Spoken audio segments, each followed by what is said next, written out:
ወገኖች ሆይ ሰላም ጸጋ በረከት ይብዛላችሁ እያልኩኝ ዛሬ ደግሞ እነሆ በፊታችሁ ይህን ይዤ ቀርቤያለሁ። ዛሬስ ደግሞ ምን ይሆን ትሉ ይሆናል። ምንድን ነው ይሄ? አዎ መንፈሳዊ ዕቃ ነው። ያለንበት ወቅት ዮም ትሩዋ የመለከት ቀን የሚባል በሌዋውያን ምዕራፍ 23 ላይ እንደተጻፈ መለከት እየተነፋ የእግዚአብሔር በዓል የሚታወጅበት ንፉዕ ቀርነ በጽዮን በእምርት ዕለተ በዓልነ ተብሎ እንደተጻፈ በጽዮን መለከትን ንፉ፣ መልእክትን አስተላልፉ እንደተባለ ይሄ መለከት ነው። ይህ ሲነፋ የሰው ልጅ እንዲኖረው ተስፋ፣ እንቅልፍና ችላባይነት እንዲጠፋ፣ መንቃትና ማስተዋል እንዲንሰራፋ ይህ እየተነፋ ወንጌል ይታወጃል በይፋ። ያንቀላፋው እንዲነቃ፣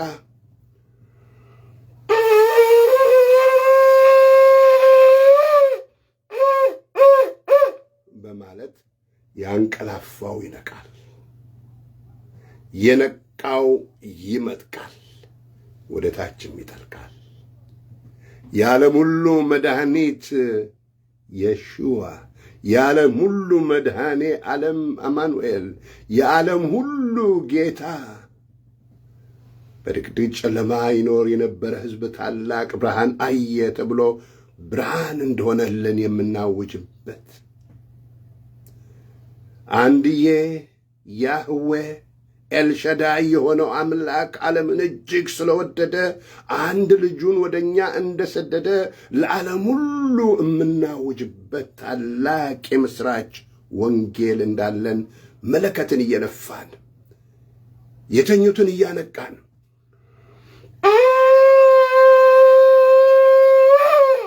በማለት የተኙት ይነቃሉ፣ የነቁት ይመጥቃሉ፣ ከፍዘት ይላቀቃሉ፣ ወንጌሉን ለማወጅ ይሮጣሉ፣ ነፍሳትን ይናጠቃሉ። ወገኖች ሆይ እንግዲህ መለከት ይነፋል። ጥንትም ነቢያት እየነፉ መለከትን አስተላልፈዋል።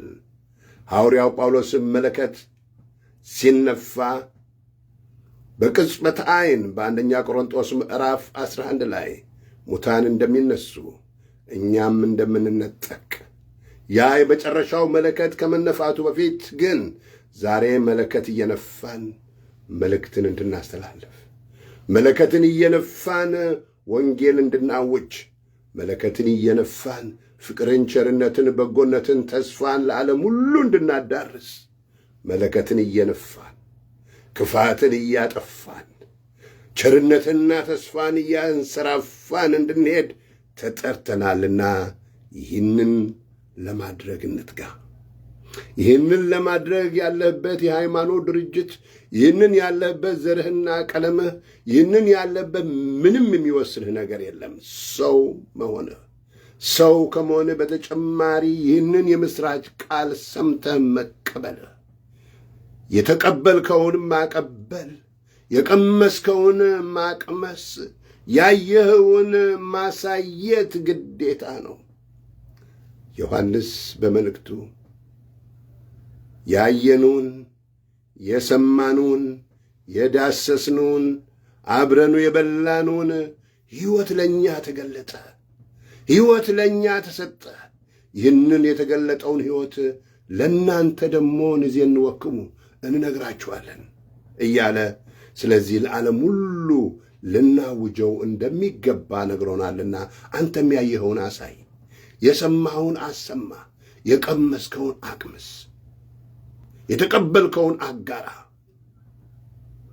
ይዘኸው አትተኛ። ወንጌልን የሰማነው እንድናውጀው ነው። ወንጌልን ሰምተን ካላወጅነው ወንጌል ወንጀል ይሆንብናል። ወንጌልን ሰምተን ካላወጅነው ወንጌልነቱ ቀርቶ ሌላ ነገር ይሆናል። ስለዚህ መለከትን እየነፋን መለከትን እየነፋን ይህ መለከት ይነፋል። በፋብሪካ የተሠራ አይደለም። እግዚአብሔር በበግ ቀንድ ላይ አበቀለው። በጉ ታርዶ መሥዋዕት ከሆነ በኋላ ከዚህ ቆረጥ ተደርጎ ከዚህ ቆረጥ ተደርጎ በዚህ ተሸንቁሮ ሲነፋ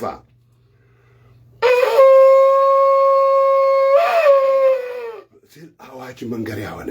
ስለዚህ አዋጅ እየነገርን ሰዎች ከድቅድቅ ጨለማ ወደሚደነቅ ብርሃን፣ ከዘላለም ሞት ወደ ዘላለም ሕይወት፣ ካለማወቅ ወደ ማወቅ፣ ከመለያየት ወደ ኅብረት እንዲመጡ፣ ከሞት እንዲያመልጡ፣ ከእግዚአብሔር የበረከት ጽዋ እንዲጠጡ እንጋብዛለን። ይህንን ግብዣ እንግዲህ ለሁላችሁ አስተላልፈናል። እጥር ምጥን ባለመልኩ ክብር ለስሙ ይሁን። አሜን። ሃሌሉያ።